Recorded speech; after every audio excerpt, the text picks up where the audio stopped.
오늘 하나님 말씀은 사무엘하 11장, 12장 두 장에 걸쳐서 하나님 말씀을 나누고자 합니다. 여러분들이 잘 알다시피 다윗과 그 밧세바의 그런 사건입니다. 이런 사건을 통해서 우리가 깨달아야 될 하나님의 선하시고 기뻐하시고 온전한 뜻이 무엇인지 살피기를 원합니다. 사무엘하 11장 1절부터 5절까지 구약 478페이지 한 절씩 교독하시겠습니다. 그 해가 돌아와 왕들이 출전할 때가 되매 다윗이 요압과 그에게 있는 그의 부하들과 온 이스라엘 군대를 보니 그들이 암몬 자손을 멸하고 랍바를 에워쌌고 다윗은 예루살렘에 그대로 있더라. 저녁 때 다윗이 그의 침상에서 일어나 왕궁 옥상에서 거닐다가 그곳에서 보니 한 여인이 목욕을 하는데 심히 아름다워 보이는지라.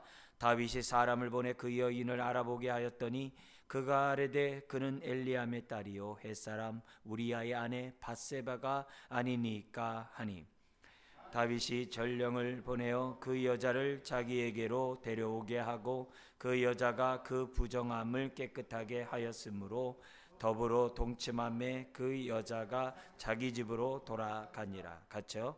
그 여인이 임신함에 사람을 보내 다윗에게 말하되 이르되 내가 임신하였나이다 하니라. 아멘. 12장을 통해서 죄는 예외 없이, 아무리 성군 다윗이라 할지라도 예외 없이 임한다는 것을 보여주므로 우리가 예수 안에 있다고 해가지고 죄에서 내가 자유롭다라고 이제 생각해서는 안 된다는 것을 이 11장, 12장이 알려줍니다. 그뿐만 아니라 이 죄의 이 파괴력이 얼마나 큰지 이루 말할 수 없다는 것을 우리들에게 보여주므로 애당초 처음부터 죄와 우리가 단절하고자 하는 그런 자세를 갖지 않으면 안 된다는 것을 동시에 가르쳐주고, 그리고 회개할 때는 어떻게 회개해야 될 것인지, 다윗이 회개함으로 응답받지 않습니까? 어떻게 회개해야 되는지를 우리가 오늘 본문과 시편 51편의 회개시, 다윗이 회개한 회개시를 통해서 우리가 회개할 때 어떻게 회개해야 되는지를 저와 여러분들이 좀 깨달을 수 있는, 또 배울 수 있는 시간이 되었으면 좋겠습니다. 9장에서부터 20장까지 이 다윗의 그런 이 삶은 어떻게 보면 내리막길 길이에요. 그래서 오늘 이 밧세바의 사건뿐만 아니라 밧세바의 남편을 죽인 사건, 그런 걸 아주 은폐하려고 하는 이런 사건, 이제 그것뿐만이 아니라 압살롬과의 어떤 그런 여러 가지 문제들, 이런 것들이 20장까지 계속 다윗의 내리막길이에요. 근데 이런 내리막길 속에서도 하나님은 자신의 언약에 충실해서 다윗의 왕조를 무너뜨리지 않고 계속 유지하게 하시고, 이제 그런 가운데 다윗의 후손 예수 그리스도가 나올 수 있도록, 이 땅에 올 수 있도록 그 길을 주님이 예비해 놓으신 것을 봐요. 근데 그건 역시 하나님의 은혜 없이는 도무지 인간의 어떤 노력이나 열심으로 메시아를 맞이할 수 있는 어떤 그런 게 없다는 거예요. 근데 그럼에도 불구하고 하나님이 행하시는 게 참 놀랍다는 게 이제 큰 이제 우리가 안목이고, 그렇지만 오늘 우리가 이 내리막길의 그러한 다윗의 모습을 보면서 은혜를 경험한 저와 여러분들도 얼마든지 다윗과 같이 내리막길을 갈 수 있다는 거예요. 이제 그럴 때마다 우리는 어떻게 하든지 빨리 그때 그 상황에서 벗어나서 빨리 일어서야 되잖아요. 그걸 다윗이 잘해요. 그러니까 그런 것들을 저와 여러분들이 좀 하나하나 배우셔가지고 에이 넘어진 김에 누워간다 뭐 이러지 말고, 그냥 어떤 잘못돼서 이렇게 잘못했으면 아주 빨리 털고 일어나가지고 다시금 우리가 하나님과의 그러한 관계를 친밀해 나갈 수 있는 저와 여러분들이 됐으면 좋겠다. 왜냐? 다윗이 그랬거든요. 내리막길인데 그때마다 하나님 앞에 이렇게 서는 그 모습이 정말 하나님의 마음에 합한 자로서 쓰임받게 되거든요. 그렇기 때문에 이런 것들을 통해서 우리들이 잘 교훈받고, 이왕이면 내리막길이 그냥 우리 인생에 없으면 얼마나 좋겠어요. 주르한지 속에 장사 물량까지 성장하라고 그랬잖아요. 그러니까 계속 우리가 승승장구하면서 정말 하나님께 영광 돌리고 살아간다 얼마나 좋겠어요. 그러니까 그런 교훈을 우리가 이런 본문들을 통해서 배웠으면 좋겠습니다. 자, 우선 이제 11장에 나와 있는 내용을 잠깐 보겠습니다. 1절부터 11절까지 이제 다윗이 어떻게 죄를 범하는지 그런 단계들이, 과정들이 이제 기록되어 있습니다. 이건 오늘 저와 여러분들이 범죄할 때 우리의 상황하고도 얼마든지 비슷할 수 있다는 것을 저와 여러분들이 염두에 두셨으면 좋겠습니다. 먼저 1절 이렇게 나옵니다. 그 해가 돌아와 왕들이 출전할 때가 되매 다윗이 요압과 그에게 있는 그의 부하들과 온 이스라엘 군대를 보내니 그들이 암몬 자손을 멸하고 라빠를 에워쌌고 다윗은 예루살렘에 그대로 있더라. 지금 다윗이 동서남북의 모든 적국들을 물리쳐가지고 조공을 받았잖아요. 근데 유독 이 암몬과는 정복하지 않고 그와 대해 화친을 맺음으로 인해서 평안했어요. 근데 그 왕이 죽었어요. 그래가지고 그 아들이 왕이 됐는데 조문을 보냈는데 그 조문을 보낸 다윗의 부하들을 갖다가 아주 수치스럽게 했잖아요. 수염을 자르고 막 볼기가 드러나도록 하고 그렇게 했잖아요.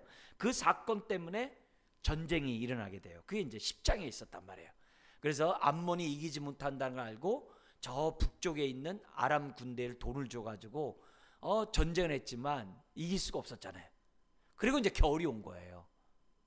다 이제 아람 군대는 다 자기 나라로 패퇴해서 도망갔고 암몬도 역시 돼요. 자기 나라로 지금 도망간 거예요. 들어가 버린 거예요. 근데 그걸 가만 내버릴 수가 없잖아요. 그러니까 겨울이 오고 이 전쟁하기 나쁘니까 다음에 또 이제 추수도 하고 막 이런 것들이 막 어떻게 연결되겠죠. 그러니까 출정하는 그때 딱 대가 이제 다음에 이제 해가 바뀌어가지고 이 다윗이 저 암몬을 가만 내버리면 안 되잖아요. 그래서 이제 암몬과의 전쟁을 1절에서 지금 행하고 있습니다. 그런데 여기 보면 1절에 다윗은 군대 가지 않고 요압 장군을 비롯한 자기 군대를 보냈다 이렇게 돼 있어요. 자기는 가지 않고. 그게 지금 뭐냐면 1절의 상황이 나오는 거예요. 자, 그런데 2절에 어떤 일이 있냐면 저녁 때에 다윗이 그의 침상에서 일어나. 여러분, 저녁 때 일어났다는 얘기는 무슨 말입니까? 낮잠을 우리 좀 심한 말로 한다면 늘어지게 잤다는 거죠. 지금 나라가 지금 전쟁을 벌이고 있는 판국에 자기는 뭐예요? 낮잠을 자질 않나. 그것도 드디어 늘어지게 자가지고 지금 물론 중동 땅에서는 낮에는 더워가지고 활동을 잘 못해요. 그래서 낮잠들을 많이 잡니다만 어쨌든 이 다윗이 그냥 낮잠을 갖다가 아주 잔 거예요. 그리고 침상에서 일어났는데 드디어 저녁 때 일어나요. 저녁 때 일어나요. 근데 저녁 때 일어나가지고서 이제 일어났으니까 어쨌든 간에 산책을 하지 않겠습니까? 근데 그 당시에는 왕궁의 그 옆길로 다 사람들이 이렇게 다니게 길이 있었다고 그래요. 다니다 보니까는 한 여인이 목욕하는 것을 보는 거예요. 목욕하면 빨리 뒤로 돌아서 가면 되는데 또 어떻게 돼요?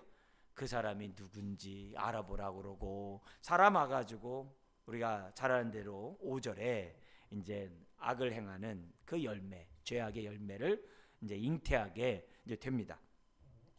자, 이제 그런 가운데 지금 전쟁터에서 다윗은 전쟁터에 나가지 않고 낮잠까지 자는, 그리고 이런 밧세바의 어떤 그런 모습에서 돌아서는 게 아니라 끝까지 정말 그 여인과 동침하는 이런 모습이 지금 오늘 이 본문에 나오게 됩니다. 그러니까 나태하고 게으르고 그러다 보니까는 뭐가 살아나는 거예요? 지금 육신의 정욕이 살아나게 되는 이런 형국이 벌어지고 그 결과 육신의 종이 되어가지고 간음을 범하고, 그리고 6절에서부터 13절까지 우리가 읽지 않았습니다만 자신의 죄를 은폐하고자 더 큰 죄악을 낳게 잉태하게 되는데 그게 뭡니까? 출산하게 되는데 그게 바로 우리야, 그 밧세바의 남편을 죽이게 됐다는 거죠. 자, 이런 과정 속에서 우리들이 기본적으로 알아야 될 것이 뭐냐면, 저나 여러분들이 은혜를 알고 저와 여러분들이 성령 정말 경험도 하고 체험을 했다고 해서 죄가 나랑 무관하지 않다는 것을 알아야 돼요. 로마서 8장 13절에서도 우리가 예수 안에 있는 자는 결코 정죄함이 없나니 그랬잖아요. 그리고 우리 안에 성령이 계심으로 하나님의 말씀에 순종하는 자가 되었다라고 했어요. 그래서 성령의 인도를 받지 않으면 그리스도의 사람이 아니라고 했어요. 근데 13절에 근데 몸의 행실을 죽이지 못하면 네가 살 수 없다라고 그 말씀이 8장 13절에 딱 나와요. 그 얘기는 오늘 저와 여러분들이 거듭나고 성령 받은 하나님의 전이라 할지라도 우리에게는 뭐가 있다는 거예요? 육신의 정욕이 있다는 거예요. 이 육체가 있다는 거예요. 육체가 있는 한 항상 우리는 이 육체는 뭐에 익숙한 거예요? 옛사람에게 익숙하기 마련이라는 거예요. 그래서 다윗의 모습을 저와 여러분들이 보면서 기억해야 될 것은 뭐냐면 나는 죄 앞에 정말 연약한 사람이라는 사실을 저와 여러분들이 항상 염두에 두고 있어야 돼요. 그래야 내가 무슨 훈련을 해요? 바울이 육신의 소욕을 날마다 십자가에 못 박는다라고 하는 그 말이 무엇인지 이해가 되고 그런 모습을 저와 여러분들이 어떻게 돼요? 날마다 훈련할 수 있어요. 오늘 우리가 이렇게 수요일날 예배 드리는 것도 훈련이에요. 여러분 이 자리에 나와 있지 않고 다른 자리에 있다 해보세요. 뭐 하시겠어요? 막 공부하시겠어요 여러분? 물론 공부하는 사람도 있겠죠. 그래서 예를 들면 세상에 뭘 열심히 하겠죠. 뭐 그런 것도 있겠죠. 그렇지만 그런 시간과 오늘 이 시간에 구별돼 가지고 분주한 가운데서도 주님 앞에 나와서 예배를 드리는 이 시간이 자기를 쳐 복종하는 시간이고 훈련이라는 거죠. 이런 시간이 오늘 우리들에게 있어서 나의 연약함을 어떻게 돼요? 보호하고 죄로부터 나를 보호할 수 있는 능력의 시간이 이런 예배 시간이라는 것을 저와 여러분들은 잊어서는 안 돼요. 목사인 저나 여러분도 마찬가지예요. 우리가 이제 교회에서 요즘 막 수련을 잘 안 합니다만 수련회 같은 데 가면 무슨 생각하겠어요? 은혜 받을 생각만 하잖아요. 그만큼 죄를 이길 수 있는 거고 그만큼 죄에서 멀리 떠날 수 있는 시간들이거든요. 그런 의미에서 저와 여러분들은 항상 나의 죄 앞에 속수무책으로 넘어질 수밖에 없는 나의 연약함을 갖고 있는 존재이고 몸의 행실을 죽이지 않으면 안 되는 존재라는 것을 항상 저와 여러분들이 염두에 두고 있어야 한다. 누구도 예외가 없다. 성령 충만한 사람도 예외가 없어요. 성령 충만하다고 말하는 그 사람도 죄는 예외 없이 찾아온다는 것을 우리들에게 보여주고 있어요. 그러면서 동시에 우리가 이런 죄에서 벗어나지 않으려면 1절과 2절이 있으면 안 돼요. 우리의 삶에 1절과 2절이 뭐예요? 전쟁에 나가면 같이 어떻게 돼요? 자기가 전쟁에 참여하든지 안 나가면 어떻게 돼요? 자기가 정말 전쟁하고 있다는 마음을 가지고 깨어 있어야 하잖아요. 그죠? 근데 본인은 어떻게 돼요? 나가지 않을 뿐만이 아니라 뭐 하고 있었어요? 낮잠을 아주 늘어지게 자가지고 저녁 때 일어나고 있단 말이에요. 그만큼 1, 2절의 삶은 죄를 지을 수 있는 환경을 다윗이 자기가 어떻게 돼요? 마련했다는 거예요. 여러분 우리는 잘 모릅니다만 뭐가 있냐면은 소들 이렇게 교미를 시킬 때 이렇게 소들 교미시키고 말들 교미시킬 때요 낮잠을 재우고 난 다음에 교미시킨대요. 그래야 아주 이렇게 짐승들도 뭐냐 제일 왕성하다는 거예요. 사람도 다 똑같은 거죠. 그런 의미에서 이 다윗의 이런 행동은 나태하고 게으름도 있었지만은 우리는 어떻게 해석해야 돼? 영적인 부분을 간과할 수가 없잖아요. 영적으로 벌써 다윗은 정말 육신의 소욕에 질 수밖에 없는 그런 사람으로 자기를 뭐 했다는 거예요? 방치했다는 거예요. 연약한 가운데 방치를 해버리니까 통제가 안 되는 거죠. 그래서 다윗의 이런 모습을 보면서 주님 내가 이 모습 본받지 않도록 도와주십시오. 그런 의미에서 저희 이제 교회 성도들도 이렇게 교회 와서 이제 기도 시간하고 저녁에 또 매일 와서 하는 분들도 있고 또 어떤 데는 이렇게 하루씩 한 시간씩 잡아가지고 저녁에 기도하는 분들도 있고 이렇게 있어요. 여러분 그런 것들이 나는 기도 제목을 가지고 나와가지고 주님 앞에 하나님 응답해 주세요 그러지만은 반대로 얘기하면 그만큼 내가 죄로부터 멀어지는 거예요. 죄로부터 어떻게 돼요? 정말 그 능력에서 죄의 능력에서 내가 정말 이렇게 멀어질 수 있는 그런 은혜를 갖게 됐다는 사실을, 내가 기도 응답 받는 것은 없다 할지라도 내가 하나님께 더 가까이 가고 죄로부터 멀어지는 그런 은혜는 내가 위로부터 받고 있다는 사실을 잊어서는 안 돼요. 그런 의미에서 여러분들이 우리 초대교회 우리 선배들은 9시, 12시, 3시에 때를 기도 시간에 성전을 나와서 예배를 드리고 기도를 했잖아요. 왜냐면 소재 시간이 9시고 저녁에 3시에 끝나거든요. 그래서 예수님이 9시에 십자가에 죽으시고 3시에 운명하시거든요. 완전히 그 시간 사이클이 어쨌든 연결되어 있는 거거든요. 그래서 주님이 화목제물이 된 거예요. 근데 사도행전에 보면은 주님의 베드로와 요한이 기도 시간에 성전에 올라갔다가 미문에 앉아있는 안진뱅이 일으키잖아요.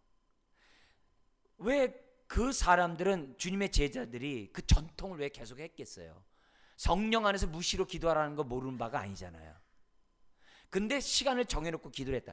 그게 뭐냐면 나를 이길 수 있는 안정장치라는 거예요. 그게 중요한 거예요. 그래서 우리가 식기도 때 우리가 식사하면서 기도하는 그것도 굉장히 중요하지만, 이왕이면 식사 기도할 때 플러스 그 시간에 조금이라도 정말 나를 이기는 기도를 행할 수 있다면, 물론 좀 더 우리가 정해놓고서 이렇게 다른 시간을, 새벽이나 어떤 다른 특정한 시간을 정해놓고 한다면 더 감사하죠. 어쨌든 그런 일정한 시간이 중요하다는 거죠. 유대인들이 오늘날 2018년의 그 전통 가운데 하나가 거의 금요일이 안식이 시작이잖아요.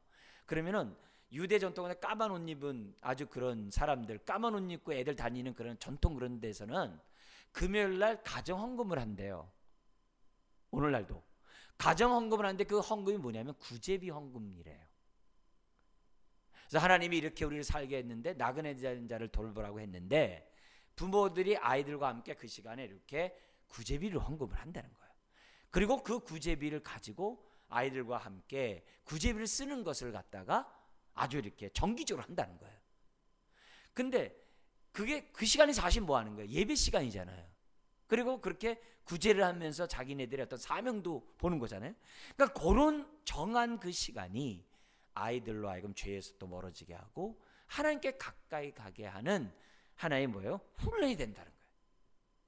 여러분들이 수요일 날 이렇게 정해서 시간을 정해야지 나올 수 있는 것도 얼마나 큰 훈련이겠습니까? 훈련 없이 안 되잖아요. 근데 이런 것들을 통해서 우리는 연약한 나를 이길 수 있는 안정장치를 한다는 거예요. 근데 다윗은 연약한다는 것을 자기가 뭐예요? 깨닫지 못한 거예요. 그만큼 영적으로 어두워진 거예요. 그리고 1, 2절의 환경을 스스로 만든 거예요. 만드니까 뭐예요? 육신의 정욕을 이기 힘이 없는 거예요. 그러니까 밧세바를 데려와서 죄악의 열매를 맺는 거라는 거예요. 만약에 다윗이 그 시간에 통성 기도하고 그 시간에 열심히 기도하고 그런 있으면 어떻게 돼요? 그런 있으면 돌아서 가지고서 자기 다른 쪽으로 걷는다든지 했겠죠.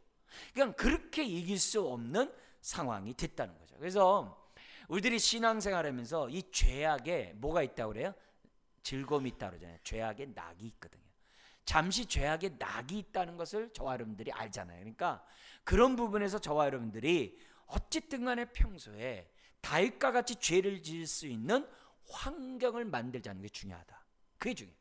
그리고 죄의 특성이 이제 14절에서부터 지금 그러니까 6절부터 시작돼 가지고 27절까지 이어지는데요. 이 죄는 한 번 들어오면 그냥 머물지 않는다는 거예요. 죄는 그 영향력이 30배, 60배, 100배로 커진다는 거예요. 이상하게 내 안에만 오면 화학 반응이 일어나. 에? 멀쩡하다가도 우리 안에 들어오기만 하면요, 이게 막 30배, 60배, 100배 힘을 발휘하는 거예요. 태풍이 지나 약한 무기로 저와 여러분들을 올가맨다는 거예요. 사망의 줄이 이렇게 칭칭칭칭 한다는 거예요. 옛날에 로마가 전쟁에서 이기고 고통스럽게 죽일 때 상대 적군들을 갖다 이렇게 칭칭칭칭 감아가지고요, 이렇게 물에다 던져놨대요. 이렇게 얕은 물에다가. 그러니까 고개 어떻게 돼요? 숨을 쉬려 고개 이렇게 들고 처음에 이렇게 하겠죠. 근데 어느 사이나 그렇게 하겠어요. 그래가지고 서서히 이렇게 굶겨 죽거나 정말 숨을 못 쉬거나 그렇게 해서 죽였다는 거예요. 그걸 갖다가 바울이 잠시 죄악에, 그러니까 이제 사망의 줄이 나를 이렇게 표현한 거예요. 얼마나 정말 무섭겠어요. 근데 죄가 그렇다는 거예요. 죄의 능력이 그렇다는 것을 지금 우리들에게 보여줘요. 어떻게 성군 다윗이, 어떻게 시편 1편에 나와 있는 것처럼 주야로 묵상하면서 하나님을 높이는 그런 다윗이, 그렇게 많은 시편을 졌던 다윗이 이럴 수 있냐? 그럴 수 있다는 거예요. 뭐하면요, 내가 연약한 것을 알지 못하고 1, 2절의 환경을 내버려 두고 그걸 만들고 내가 그 죄악의 낙에 종이 되면 다윗보다 더 나쁜 짓을 저와 여러분들이 할 수 있다는 거죠. 자, 그러자 26절 27절 같이 한번 읽겠습니다. 우리아의 아내는 그 남편 우리아가 죽었음을 듣고 그의 남편을 위하여 소리내어 우니라. 그 장례를 마침에 다윗이 사람을 보내 그를 왕궁으로 데려오니 그가 그의 아내가 되어 그에게 아들을 낳으니라. 다윗이 행한 그 일이 여호와 보시기에 어떻다고요? 악하더라. 여기서 보내면 이런 죄에 대한 하나님의 평가가 반드시 있다는 거예요. 우리들이 행한 그 모든 것들은 뭐냐면, 구약의 표현은 뭐라 쓰냐면 하나님 목전에서 앙을 행하니라 이렇게 얘기를 해요. 원래 죄는 아무도 안 보일 때 하는 거잖아요. 근데 목전에서, 여기서 뭐냐, 하나님 보시기에 악하다. 사람의 눈은 피할는지 모르지만은 하나님의 눈은 피할 수 없다는 것을 보여주는데, 범죄하는 사람들은 하나님이 안 보인다는 거예요.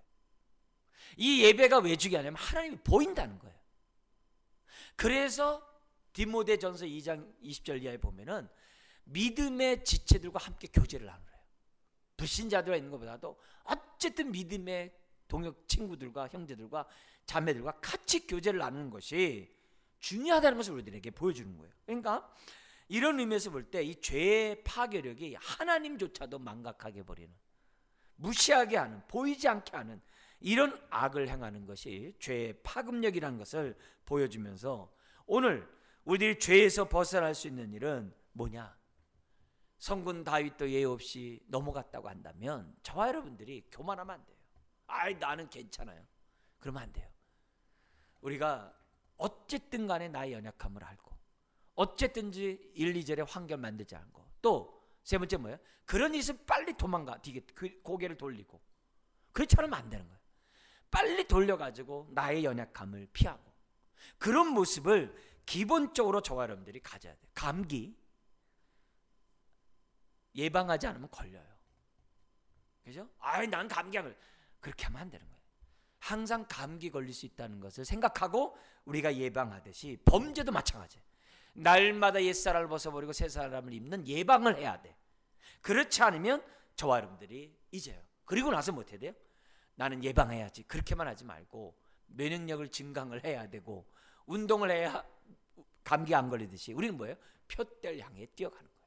뒤에 것은 잊어버리고 푯대를 향하여 주님 바라보면서 찾고 가는 거예요.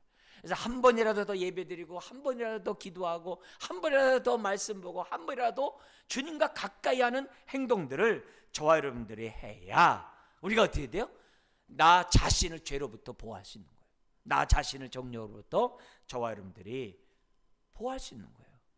그래서 로마서 6장 같은 데서 이렇게 얘기해요. 죄에서 이기려면 어떻게 되느냐? 첫째, 나는 죄와 함께 예수님이 죽을 때 나도 죽었다는 것을 믿으래요. 내가 죄를 범할 때마다 나는 주님과 함께 죽은 자야. 첫 번째 생각하래요. 두 번째, 나는 주님과 함께 부활한 자야. 이렇게 얘기해요. 두 번째, 그렇게 생각하래요. 세 번째, 이제는 나는 하나님을 향해 살 거야. 그게 로마서 6장에 나오는 표시예요. 그러니까 뭐냐면 내가 죄에서 떠나는 길은 다른 거 없어요. 같이 있으면 범죄. 그러니까 한 발짝이라도 멀리 떨어지고 또 멀리 찌라는 거예요. 그게 로마서 6장이에요. 그래서 내가 의롭다함 받았으니 의의 병기로 살아라. 이렇게. 반대인 거예요. 그걸 이제 갈라디아서 5장에서 뭐냐면 육체 소욕을 이길 수 있는 힘은 다른 거 없대요. 성령의 소욕, 반대 행동을 해야지만이 육체 소욕을 이길 수 있다는 거예요. 다시 한번 강조합니다만, 육체 소욕을 내가 십자가에 못 박기 원합니다. 주여 못 박기 원합니다. 고개 들면요, 다시 육체 소욕이 고개 들어요. 내가 고개 드는 순간 다시 또 나 여기 있어, 그래.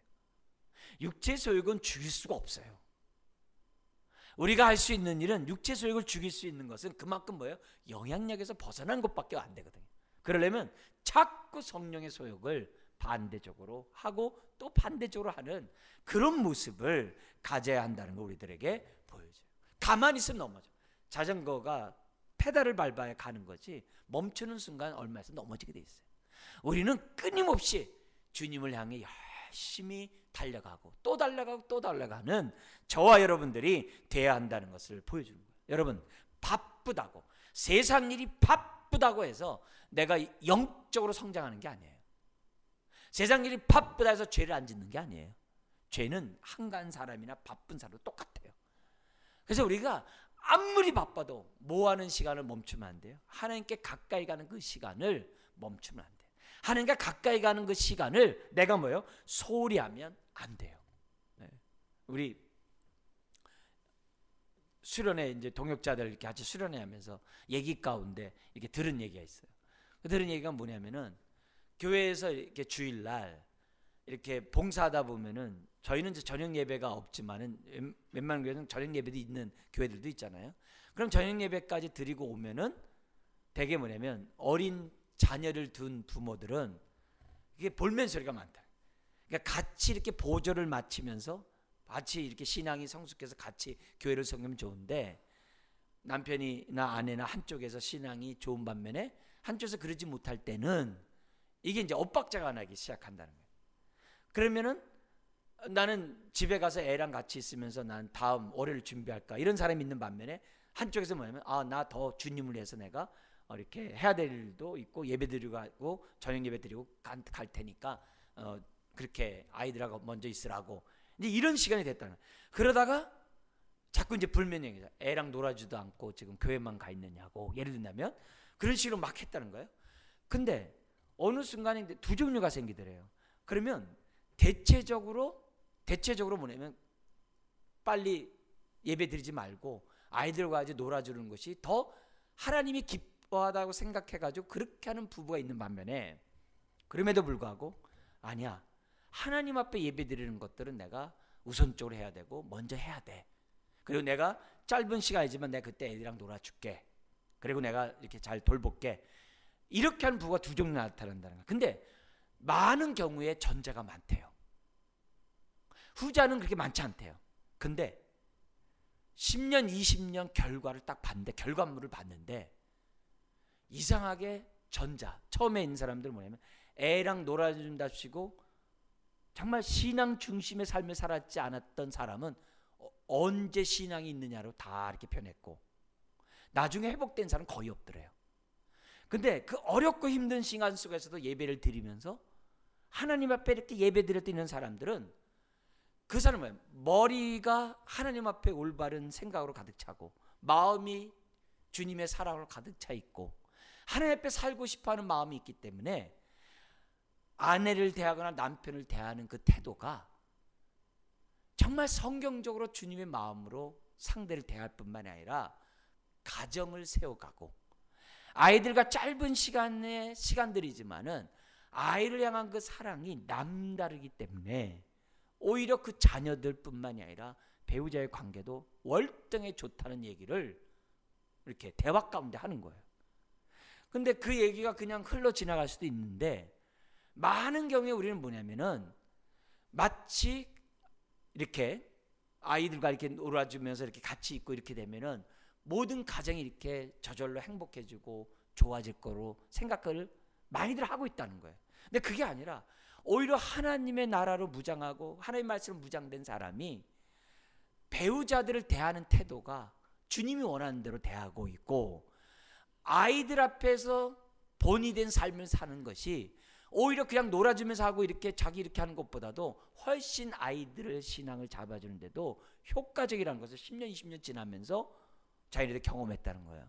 근데 그런 얘기들을 나누면서 서로 이렇게 공감하면서 그렇다고 그런 게 있다고 이렇게 얘기하다 보니까 정말 우리가 아다르고 어다르고 신앙도 명분을 세워서 얘기하지만 정말 그것조차도 정말 이것이 나의 영혼에 나의 가정에 내 자녀들에게 어떤 것이 더 유익하는지를 우리가 생각해 본다고 한다면 우리가 시간을 확보해서 뭐 어디 가서 뭐 말마다 외식도 하고 주말에 뭐 어디도 놀러 가고 뭐 이렇게 막 노는 것이 일시연 좋을는지 모르지만은 그것이 내 영적으로 잠식시키고 심지어 내가 하나님 앞에 나아가는 데 있어서 정말 오히려 마이너스가 되게 한다고 한다면 근데 거기까지 생각들 제대로 안 한다는 거예요. 잘 안 한다는 거예요. 그걸 우리들이 정말 깨달았으면 좋겠다라는 그런 얘기들을 서로 이제 주고받으면서 맞다.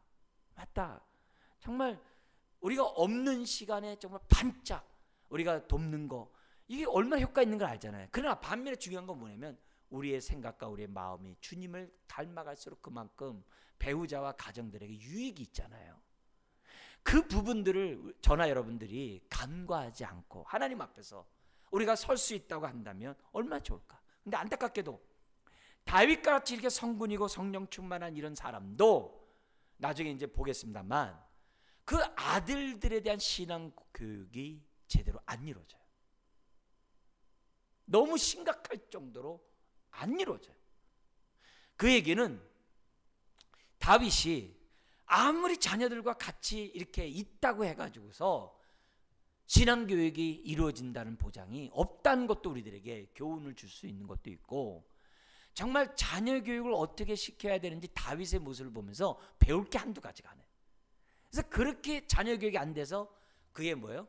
압살롬에 의해서 그 큰형이 죽고, 큰형은 뭐 또 범죄하고, 또 나중에 솔로몬에게 그 솔로몬의 형이 또 죽고, 이런 피비린내라는 일들이 지금 뭐예요? 다른 집도 아니라 다윗의 집에서 이루어진다는 거예요. 그래서 그런 의미에서 우리들이 시간을 내가 개인 위에 많이 쓰고 가정에 많이 쓰는 것이 영적으로 유익하느냐? 꼭 그렇지만 않다는 것을 우리가 한 번쯤 생각해 보는 것이 중요하다는 거죠. 그래서 우리가 여러모로 지금 죄를 질 수밖에 없는 우리 환경 속에서 스스로가 우리 자신을 보호하고 스스로 죄로부터 멀어지게 하는 그런 행동들을 저와 여러분들이 잊어서는 안 된다는 거. 왜냐? 이 죄에 한번 딱 들어가면 이 파괴적인 것은요 점점 강하게 저와 여러분들을 정말 이렇게 해나간다는 것을 잊어서는 안 돼요. 그러니까 오직하면 성경에 뭐라 그래요? 악은 모양이라도 버려라 이렇게 돼 있거든요. 왜요? 금방 물들거든요. 악은 모양이라도 버려라. 요셉 보세요. 나는 그와 함께하지 않았다 그러잖아요. 그죠? 자기 주인의 부인의 저에서 함께하지 않았다 그러죠.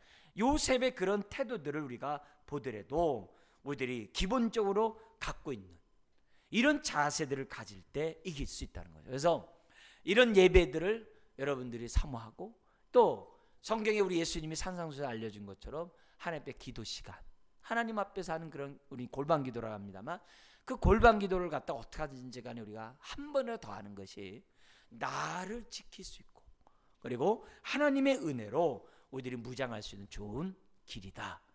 정말 이 부분을 제자들은 기도 시간에 갔잖아요. 그런 시간들을 저와 여러분들이 가져야 하는 것을 다윗을 통해 배워요. 다윗도 넘어졌다면 저나 여러분들은 말할 것도 없어요. 자, 그러자 12장에 넘어가서 다윗의 죄를 책망을 하세요. 그래서 가만두지 않은 게 은혜예요. 근데 또 깨닫는 것도 은혜죠. 그죠? 왜냐하면 회복시키기 위한 주님의 책망이니까요. 그런 의미에서 1절부터 6절까지 보겠습니다. 12장 1절부터 6절에 이 나단이 범죄한 것을 이제 하나님이 이제 아셨잖아요. 그러니까 전달해야죠. 그래서 12장 1절 같이 한번 읽겠습니다. 여호와께서 나단을 다윗에게 보내시니 그가 다윗에게 가서 그에게 이르되 한 성읍에 두 사람이 있는데 한 사람은 부하고 한 사람은 가난하니. 그죠? 부자와 가난한 자의 비유를 통해 특별히 가난한 자는 어떻게 돼요? 부자와 달리 정말 작은 암양 새끼 한 마리뿐. 근데 부자에게 손님이 왔을 때 정말 그 자기 양은 아끼고 그 한 마리밖에 없는 모든 것인 라고 생각하는 그걸 뺏어다가 자기 주인에게 줬다는 거예요. 자, 이런 얘기를 딱 하니까 그림 언어예요. 딱 쓰니까 5절 6절 같이 한번 읽겠습니다. 다윗이 그 사람으로 말미암아 노하여 나단에게 이르되 여호와의 살아계심을 두고 맹세하노니 이 일을 행한 그 사람은 마땅히 죽을 자라. 그가 불쌍히 여기지 아니하고 이런 일을 행하였으니 그 양 새끼 4배나 갚아 주어야 하리라 한지라. 이제 삭개오처럼 그죠? 이렇게 4배나 갚아줘야 한다. 딱 그러는 거예요. 그러니까 지금 여기서 다윗의 맹점 뭐죠? 객관적인 죄는 이렇게 잘 분별하면서도 그죠? 우리 여인이 예수님에게 눈물로 발을 씻고 머리를 했을 때 지금 뭐예요? 바리새인들은 아유 부정한 여자가 하는데 예수님 도대체 뭐 하는 짓이냐 뭐 이러고 있는데 거기서 주님이 뭐라고 얘기해요? 빚을 탕감받은 액수를 얘기하잖아요. 그죠? 500만 원 탕감받은 사람하고 5만 원 탕감받은 사람하고 누가 더 기쁘겠냐. 예를 들면 그렇게 하면 당연히 많이 빚이 탕감받은 사람이죠. 이 여인이 그러니라. 그런 것처럼 지금 뭐야? 다윗은 객관적인 잘못에 누가복음에 따라 잘 알고 있으면서도 뭐예요? 자기의 죄는 보지 못해. 이게 뭐예요? 죄의 능력이에요. 한 번 걸리면 그만큼 죄에 대한 감각이 사라지는 그 모습을 오늘 이 본문에 나오는 거예요. 그러니까 누가 능히 자기 허물을 깨달이요 허물을 깨닫는 자가 복되다라고 성경에 말씀했는데 오늘 나의 본래 이런 모습을 볼 수 있다고 한다면 이 밤이 정말 우리에게 베푸신 하나님의 크신 은혜라고 말하지 않을 수가 없는 거죠. 그러자 7절에 놀라운 메시지예요. 우리 7절 같이 한번 읽겠습니다. 나단이 다윗에게 이르되 당신이 그 사람이라 이스라엘의 하나님 여호와께서 이와 같이 이르시기를 내가 너를 이스라엘 왕으로 기름 붓기 위하여 너를 사울의 손에서 구원하고. 참 만약에 있잖아요. 나단이 나타나가지고 다윗 왜 죄를 범했습니까? 그럼 어떻게 돼요? 우리아도 죽인 사람인데 나단 선지자 잠깐 나 좀 봅시다. 언제 죽일지 모르죠. 왜? 그만큼 다윗이 강팍한 거거든. 그러니까 이 나단 선지의 지혜로움을 보세요. 그림 언어를 통해 가지고서 객관적으로 그것이 잘못됐다는 것을 보게 한다면 어떻게 돼요? 바로 당신이 그 사람이다. 이런 방식은 정말 저나 여러분들이 사람의 잘못을 우리가 정말 이렇게 깨닫도록 할 수 있을 때, 하게 할 때 아주 굉장히 좋은 방법이라는 것을 저와 여러분들이 정말 우리가 깨닫는 게 중요해요. 우리 예수님이 눈물로 발 씻는 그런 사건에서도 주님이 그런 비유를 통해서 깨닫게 하셨듯이 저와 여러분들이 죄를 지적할 때 당신은 죄 범했지 이렇게 얘기하는 것보다도 본인이 그것을 깨달을 수 있는 그런 눈들을 줄 수 있는 그런 자세는 굉장히 중요하죠. 그래서 7절 8절 강의 한번 보세요. 하나님이 다윗에게 큰 은혜를 베풀어 주셨는데 너는 만족하지 않았다. 9절 10절이요. 이것은 하나님의 말씀과 하나님을 모한 죄악이래요. 업신여긴 죄악임을 책망하고 있어요. 그러자 9절 우리아의 죽음은 바로 네가 칼로 우리아를 친 것이라. 너 때문에 네가 죽었고 그가 죽은 거 너 때문도 있지만 네가 죽였다라고 얘기해요. 그러자 강의안에 보시죠. 10절 어떻게 돼요? 하나님을 업신여기고 우리아의 아내를 빼앗았으니 칼이 다윗의 집을 떠나지 아니한다. 11절 12절 하나님의 죄가 다윗 집에서 일어나 다윗의 아내들을 다 빼앗겨요. 그리고 14절 밧세바 사이에 낳은 아이가 죽게 될 것이다라고 책망이 지금 나오고 있는 거예요. 그러니까 이런 메시지를 들었을 때 13절 14절 같이 한번 읽겠습니다. 다윗이 나단에게 이르되 내가 여호와께 죄를 범하였노라 하매 나단이 다윗에게 말하되 여호와께서도 당신의 죄를 사하셨나니 당신이 죽지 아니하려니와 이 일로 말미암아 여호와의 원수가 크게 비방할 거리를 얻게 하였으니 당신이 낳은 아이가 반드시 죽으리다 하고. 그죠? 그래서 형벌을 통해서 여기 나온 이유가 나오죠. 여호와의 원수가 크게 비방할 거리를 얻게 하였으니. 그죠? 이로 말미암아 여호와의 원수가 크게 비방할 거리를 얻게 했으니까 거기에 대한 형벌을 줌으로 하나님이 살아계심을 보여주고 동시에 죄의 이런 형벌을 통해서 다시는 이런 죄를 범하지 말도록 하고자 하는 하나님의 교육이 이 본문 안에 나오게 됩니다. 자 여기서 우리들이 기본적으로 지금 애가 날 때가 그래도 1년이잖아요. 그러니까 이런 걸 보면 10달 생각해 본다고 한다면 어느 정도 시간이 지났다고 볼 수 있어요. 어느 정도.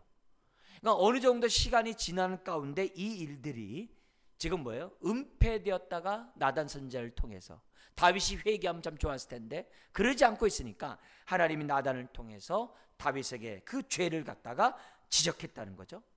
그래서 죄가 회개하는 분위기, 회개하는 모습이 보면 나와요.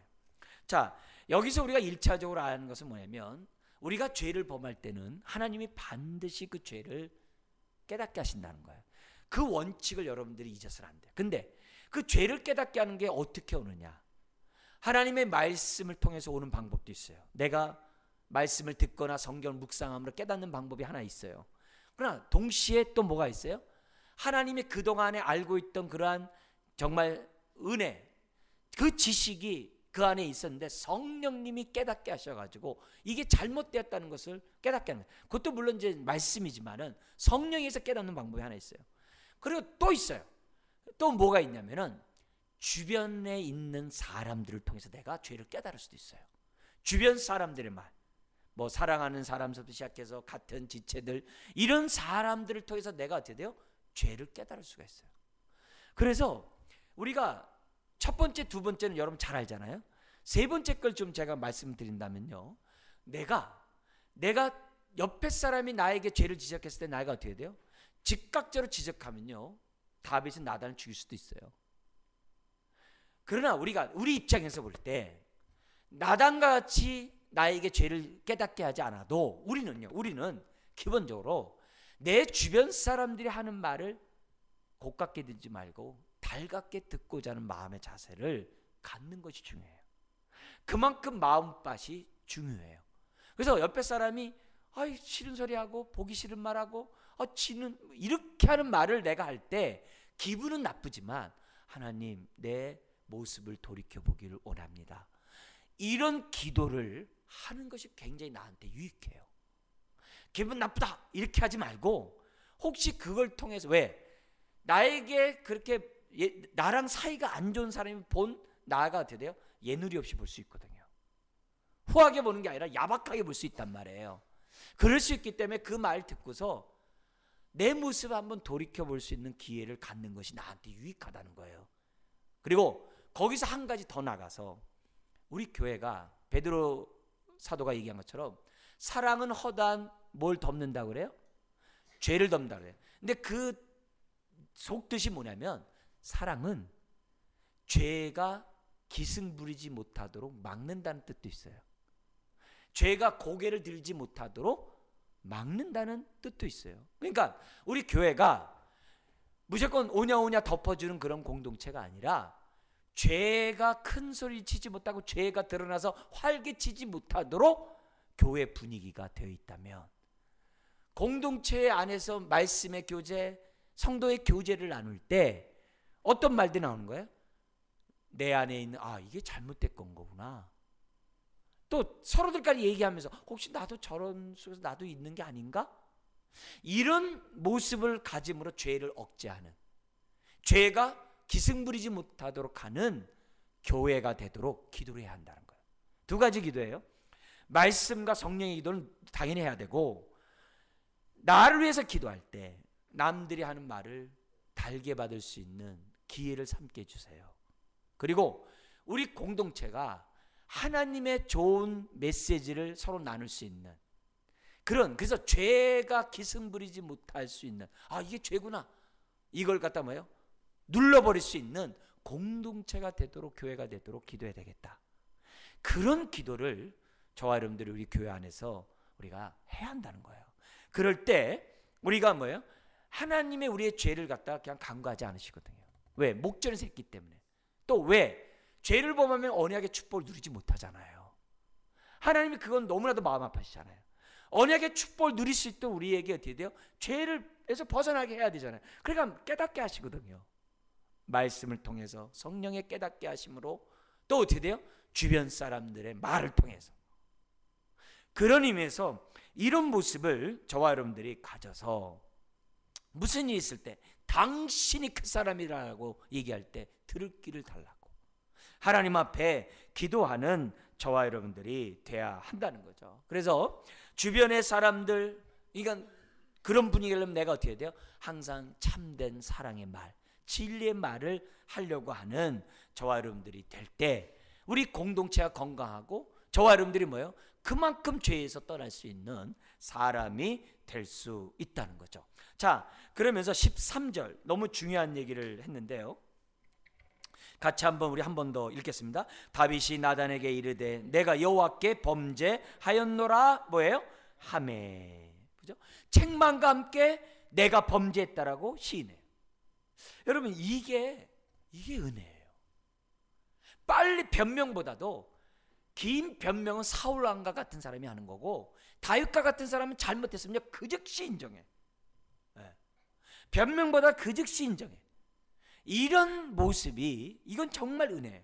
그래서 우리가 영적인 사람으로서 이 죄질 수밖에 없는 우리 연약한 우리들이 살아갈 수 있는 좋은 방법은 뭐냐면 무조건 깨닫게 하면요, 하나님 용서해 주세요.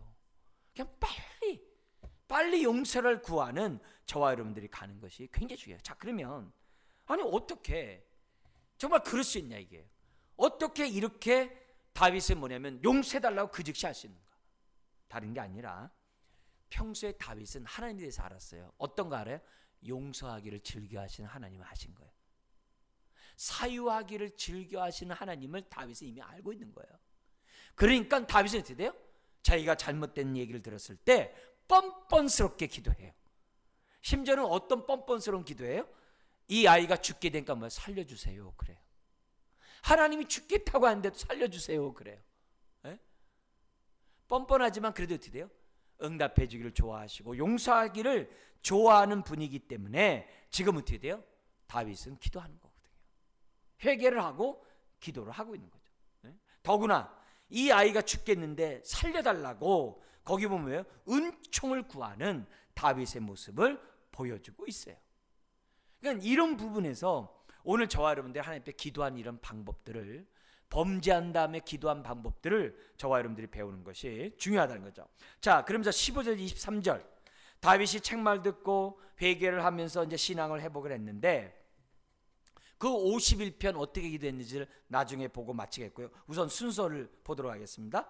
15절에 하나님이 우리의 아내가 다윗을 낳은 아이를 어떻게 돼요? 치매, 심히 앓게 됩니다. 그러자 16절부터 18절에 회개와 함께 아이를 위해 금식 기도하면서 살려달라고 기도를 합니다. 왜요? 혹시라도 불쌍히 여겨주지 않을까. 그러나 19절부터 23절에 보면 반절이 일어나요.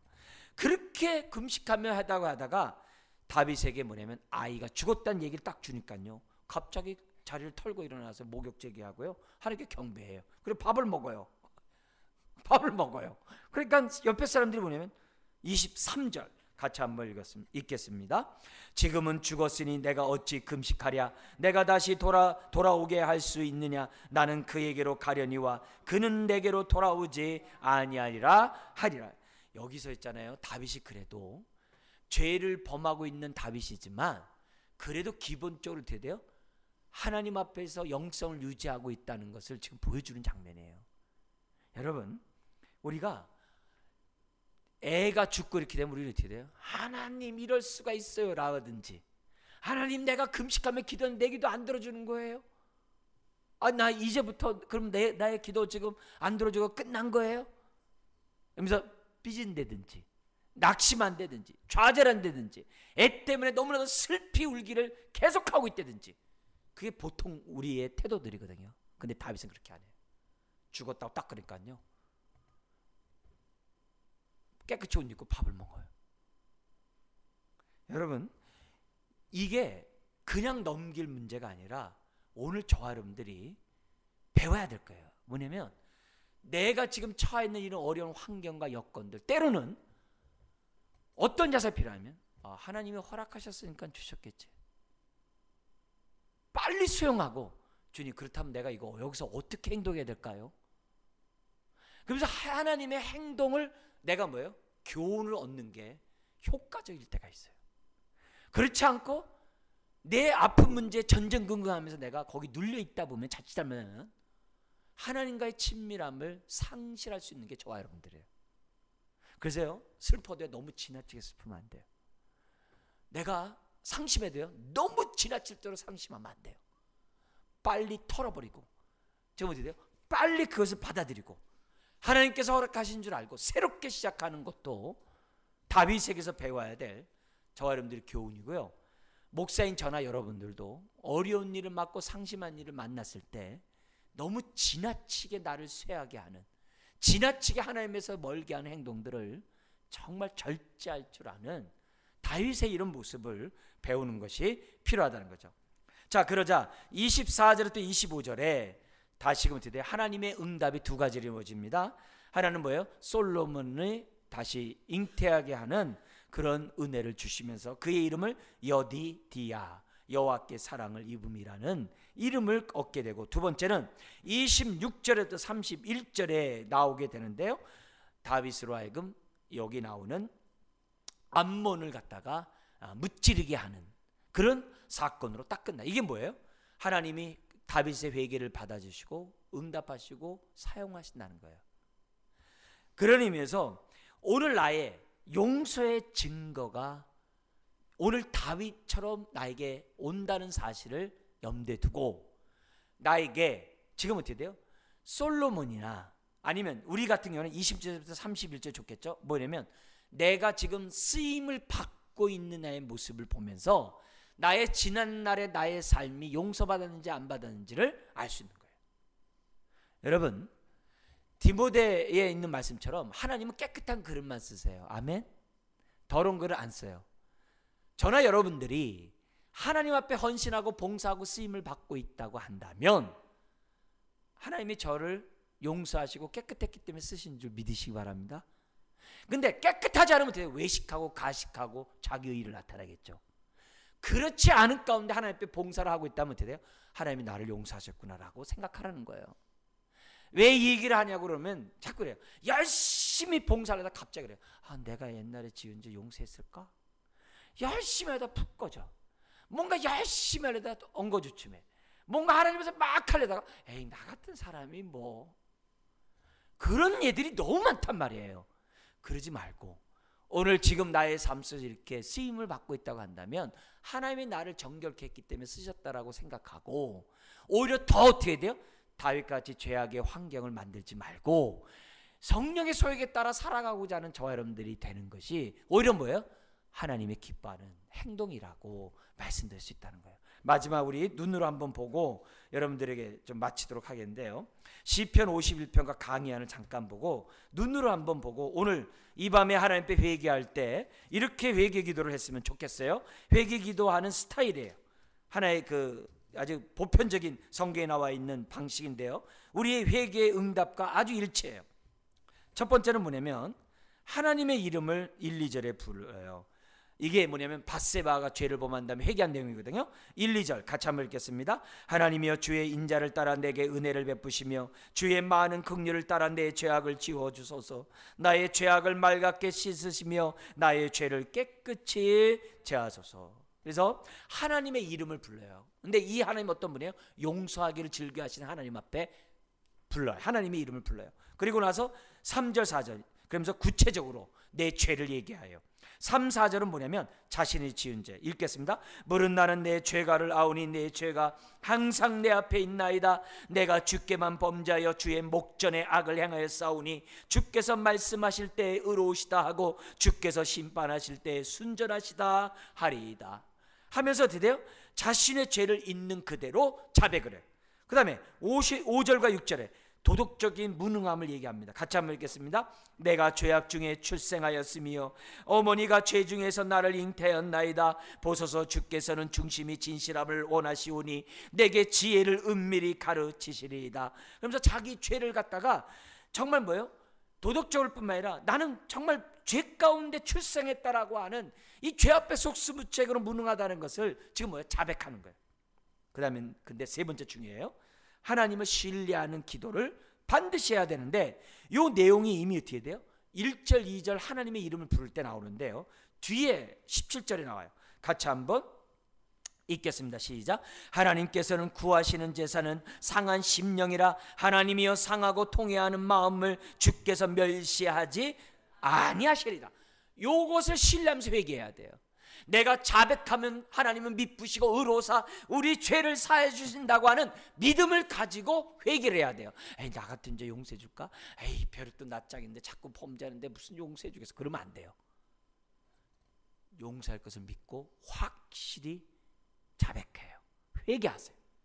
그래서 용서의 확신을 가지고 회개하라는 게 세 번째예요. 네 번째가 자신의 죄를 용서해 달라고 강청하면서 하나님 앞에 뭐냐면 저 이렇게 살겠다고 결단하는 거예요.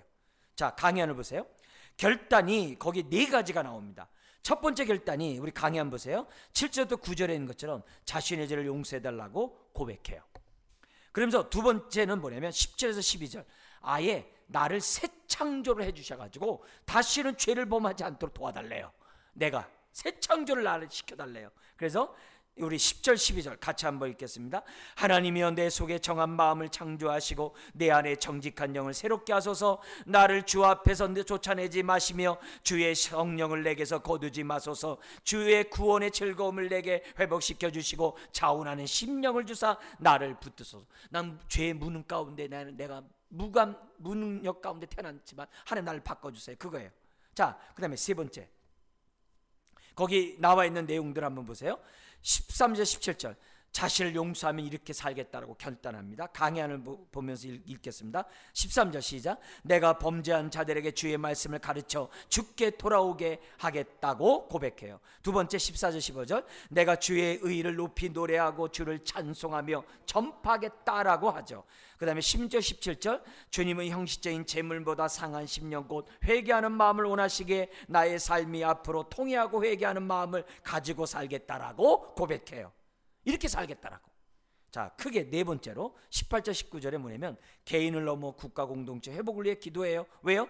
다윗이 범죄했기 때문에 그의 자식들을 범죄하게 되고 그의 자식이 범죄함으로 압살롬이 나오게 되고 이스라엘이 분열되게 되는 원인들이 되잖아요. 그걸 회복시켜달라고 기도하는 거예요. 자, 마지막 다섯 번째, 여섯 번째 연합의 확신이 네 번째 기도 다음에 나오진 않지만 하나님 내 기도 들은 줄 믿습니다 하는 기도가 다섯 번째예요. 그거는 확신 기도 속에 포함되어 있어요. 그래서 마지막에 하나님을 감사 찬양하는 건데 다섯 번째, 여섯 번째가 빠져 있어요. 근데 다른 회개 시에는 있어요. 자, 오늘 이 다윗의 이런 회개 시의 모습을 보면서 오늘 내 모습, 주님 내가 너무 나를 과신했으면 용서해 주세요. 죄의 환경 앞에 내가 속수무책으로 빠져 있다면 나를 용서해 주세요. 이런 것부터 육체의 소욕에 따라 살아갈 수 있도록 도와주세요. 이런 시간 나에게 귀한 시간 주님 내가 더 선호하게 해주세요. 이런 기도를 이 밤에 하기를 주의 이름으로 축원합니다. 기도하겠습니다. 하나님 아버지 오늘 나의 많은 문제가 있다 할지라도 그 문제 앞에